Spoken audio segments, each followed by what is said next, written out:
because I have to record this 2 times. 2 times before this. First time was me because I accidentally No, me stupidly. deleted everything, and just then I finished recording it and I found out I used the wrong microphone. I recorded with this microphone right here, the microphone on my headphones, and it sounds horrible, so now I have to redo everything. But don't worry, I might sound a little frustrated, but my reaction is still pretty genuine, even though I'm very tired. Anyways, today's video is not going to be a regular video. It's not going to be like a talk about fashion pieces, because I feel like I need to move on of that a little bit, just a little bit, and talk about something different.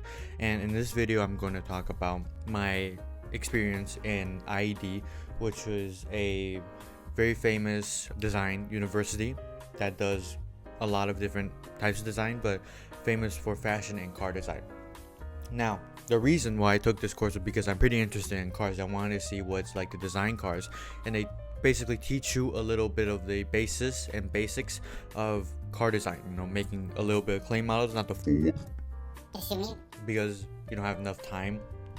And they teach you digital sketching and all the different dimensions and how the car industry works, and blah blah, all that. Anyways, so I want to flex on something, show off. Well, I've been thinking the poster of the F40 and the F50. This is a poster of the F40 and F50 signed by the person who designed the F40 and F50. You don't have it. I do. Sucks to be you. It's so cool because he basically came in. The guy basically came in and then was like, "Here you go, name card." I'm like, "Oh, thanks."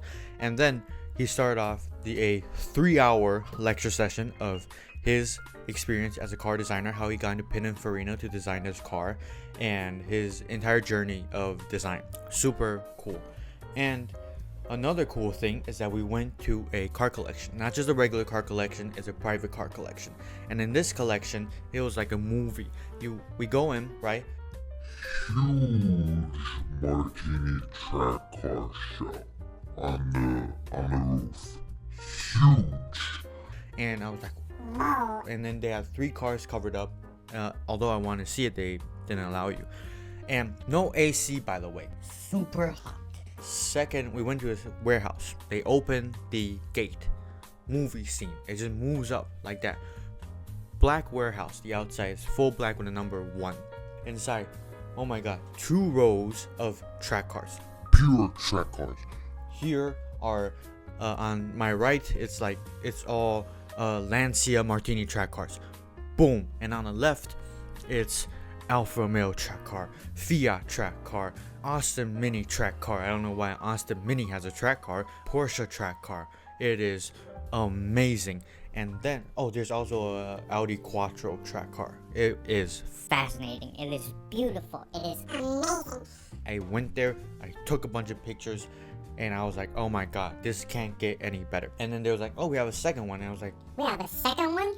And they take us to a second one, and it was like, this is alright, this is not that much. They open a boom, Testarossa, boom, Lamborghini Miro, boom, Ferrari F40, boom, Alfa Romeo 4C, 300 SL, James Bond's Aston Martin. I mean, oh my god, it is beautiful.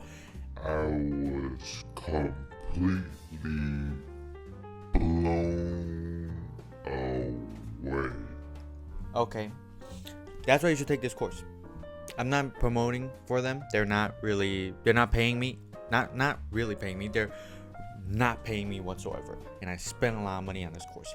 But it is an amazing experience if you like to know how to do car design, or if you want to get into car design, because it gets you into a closer look of what the car industry is like, and what tools they use to design, and what they do to create a car. Okay, so let me start off with the weeks. First week, we got there, right? Of course, introduction by a guy who works for Pininfarina, if I remember correctly. If you don't know what Pininfarina is a design studio, a huge design studio that design a lot of cars. And then we started our course, right? Basic sketching. They teach you the different car categories, and different types of cars that you do for base sketches. So there's different classes for, you know, cars. So there's like sedans, SUVs, you know, different sizes. So it's all based on size. And then when you do the basic car design, you work on, like, we start off with the minivan. And you might be wondering, why a minivan, not an SUV? You know, because SUV's dimensions are basically the same as a minivan. And there's two types of SUVs. There is a hybrid SUV and there's a command SUV. And a command SUV is like military SUVs, like a Jeep or a Ford Bronco. A hybrid SUV are like the GLA Coupe by Mercedes or the Cadillac Escalade. You might be wondering, Cadillac Escalade is a hybrid? A hybrid with what? hybrid with a minivan. A minivan? Hybrid minivan. SUV hybrid minivan. Yes, that huge ass car is a hybrid with an SUV and a minivan. You might be wondering, how is that even possible? Well, minivan focuses on capacity, right? And SUV focuses on luxury, ground clearance, as well as capacity. And we have those together. Ultra capacity, ultra luxury, and ultra ground clearance, ultra everything. So you have this big ass Escalade that's a minivan. Yeah. So the teacher that taught us this is a Japanese teacher who was the designer of the Nissan Leaf. He drives a little Citroen car that's not really considered a car. I'll show you a picture. Moving on. So first week we were learning the side view and the 3/4 front view and the 3/4 rear view. I still am working on a 3/4 front and the back because I'm not really good with dimensions, so I'm still, you know, practicing. So first week was only 4 days, so as a second week. And going to the second week, there was not much learning, more of field trip. So the first day, also on the first week, we went to the car museum in Turin. It's called Malto. It has a lot of different cars, starting from the first ever car to the current generation of cars. Very cool. They had a Senna museum and it's beautiful. They had every types of cars. Then we have a concept Pagani car that IED is doing, and one of our teachers, the Japanese teacher, and the guy who gave us the introduction on the first day, were both working on that car. Continuing on the second week, the first field trip we went to we went to a car restoration factory, and they showed us like the process of restoring cars, you know, what the machines that they used, how they weld the cars together, how they smooth it out.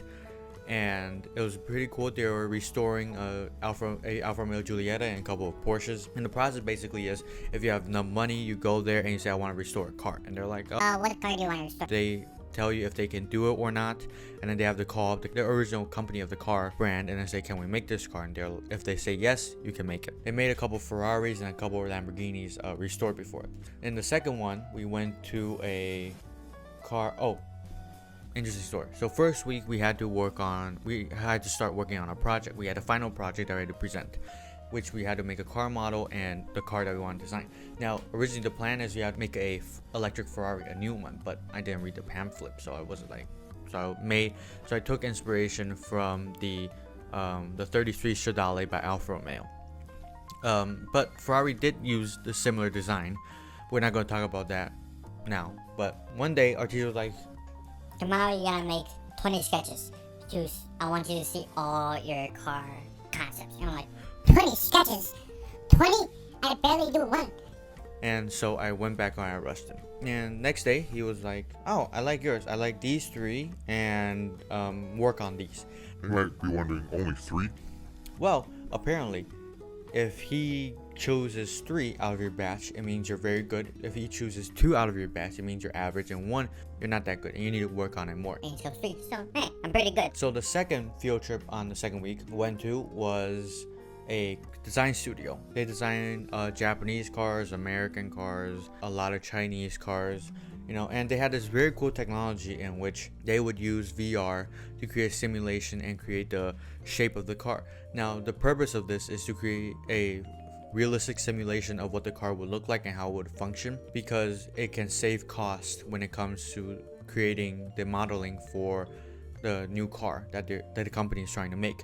So with this, it can make it very cost efficient and when they finalize, they can just make one clay model instead. And you can do a lot of things, like you can simulate opening the doors. Like if you want gullwing doors, they can simulate that. But they did design one very cool car. It's called the Dallara. I forgot the model name, but you can search it up.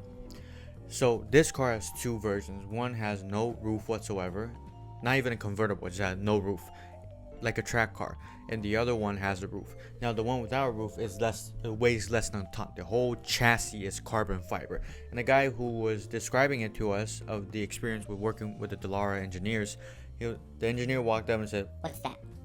he was like, oh, it's a decoration. It was like, Is there a purpose for it? no. It was like, Take it out. I'm like, it's not that heavy. It's like, how heavy is it? 25 kilograms. Take it out. And so it became a very, very light car. It's not that fast, but it can handle turns very well, and it's very light. The third one that we went to was the private car collection. Third week was final project week. So on this week we started working on our clay models, and at the start, so when you do your clay modeling, there's a thin board and you have to add clay to it. And when you make the clay, you push it outwards or pull it inwards to you. And when you try to push it outwards, either you use this part, your wrist, you use your thumb, or you use your finger, but you do like this, like a hook, and you hook it back like that. So basically it's easier to smooth out the car like that. And when you have the height done of the car, you just start shaving it down to create the perfect shape and make it smooth too. Different tools that they will give you to use, but in the end you don't get to create a perfect and a realistic model because there's not enough time. I'm a little disappointed about that fact, and they didn't let us keep it too, so I'm pretty angry about that. Oh, we also did digital sketching. So when we did our presentation, I really saw that my clay model was not the exact same as my sketch. Now it's a little difficult because the sketch is a pretty detailed one, but my clay model isn't. That's not the issue. The issue is that I couldn't get the dimensions correct, and I didn't create the same shape as it, which I'm a little disappointed about. But during the presentation, the teachers critique me and then give me good advice for what I should do, and I'm very happy about that. That's about it for the course of what you do. But one thing that I want to rant about car design, why it's getting so bad, is because it's a shift. The car industry is shifting from gasoline cars to electric cars, and we've been making gasoline cars for hundreds of years, and now for us to change to electric cars, we don't really know how to create the design because we want futuristic, we want new, and a lot of stuff in a gasoline car is not needed in an electric car. So they try to take out the grill, make it rounder, make it smoother, just make it absolutely sharp, and it doesn't look good. But the car industry is still trying to figure out what it is. The second reason is that because every car company is not creating anymore, they're just replicating. There's a copy and pasting everything. There's no originality, there's no artistic value in cars anymore, because all they're making are machines that can sell for a high price. It's like a living room with wheels. There's no characteristic. It's not beautiful anymore because every company is just trying to make profit. Now, of course, car companies need profit to make their next car, but I'm saying that a lot of design elements can be put in. You can put a little effort in the design and it won't affect the cost that much for the production. That is one issue. So many cars, like every car company right now, look at Mercedes, look at BMW, look at Audi. Their cars don't look good because they're all trying to make, how do we create the next money pit? That's about it. That's my little rant. Alfa Romeo Museum. You better Improve the transportation system that your car company. But why is it that you're in the middle of nowhere, and then when I try to leave, you say, oh, the bus is an hour away and we can't call you a taxi because there isn't, and we can't provide you any type of transportation service whatsoever. You're a car company, dude. How are you not able to provide something for me to go to the train station? I hate about that. I'm very disappointed in Alfa Romeo for that. Also, I don't think I showed you. So this is the one of my designs. In this one I figured out the shading more for the car, and this is the back view of it. But I didn't want it, so I just cut it off because there's a phrase for it called trunca, whatever it means. Basically to cut the trunk. This is the front. Looks very much like these two, this one and this one, very much like a copy of the Third Future Dolly because I got inspiration from that. Again, a couple designs. I'm still trying to figure out the lining, and for this one I added a little cut here so it can be an air vent in it right here. and more designs here. And like this one I didn't do too well because like the roof was too high up, so the aerodynamics weren't good, and the back was way too long. And this one, this is a, I don't know, minivan, a Mini Cooper. It looks like a Fiat 500. Fiat 500 is a minivan, but yeah, like this design. I have a couple more. Like this. It's a sedan. It's 6.5 wheels by 2. Oh, they measure it by the wheelbase. When you draw a car, when you design a car, you don't measure by the actual length. You measure it by the wheelbase, how many wheels there are. So for a sedan, it has 6.5 wheels and a height by 2. In a minivan or SUV, it's a shorter base, I think. Depending on how long you want your car to be. For a minivan, shorter base, higher height. But for a sports car, usually it's a shorter rear, longer front, lower roof for aerodynamics. I hope you guys enjoyed the video. I'll make more of these, my experience type of videos. I'll try and make vlogs because I want to explore different fields of video making. I guess that's about it. I'm sorry my room's messy. I'm too lazy to clean up. Ta-ta.